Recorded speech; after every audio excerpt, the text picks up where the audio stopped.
Hammasini narxini videoda men ko'rsatib borganman. Newhome do'kondan men uy uchun, oshxona uchun juda ham ko'p narsalar oldim. Menimcha harbiy tayyor kishi yaxshi ko'radi raspakovka qilish, ayniqsa oshxona jihozlari bo'lsa. Voy bu do'kondagi narx-navolarni boshqa do'kon bilan agar solishtiradigan bo'lsangiz, shunaqa arzon naborli narsalarni ko'rib ko'zlarim chiqib ketdi.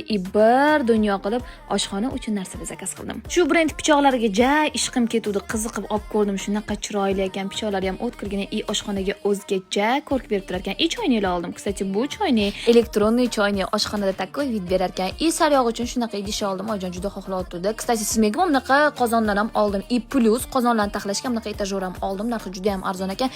Shu narsani shunaqa yaxshi ko'raman. Короче, buning ichida 16 ta narsa bor. Narxi esa 299 ming chotki narx. Non soladigan idish qaranglar qanaqa chiroyli. Vanna naborni ham esdan chiqarganim yo'q. Vannaga ham shunaqa naborlarni oldim. Kirlarni solishga shunaqa 3 tali idish va kiyimlarni elishga shunaqa veshelka oldim. Plus mana ko'rishingiz mumkin.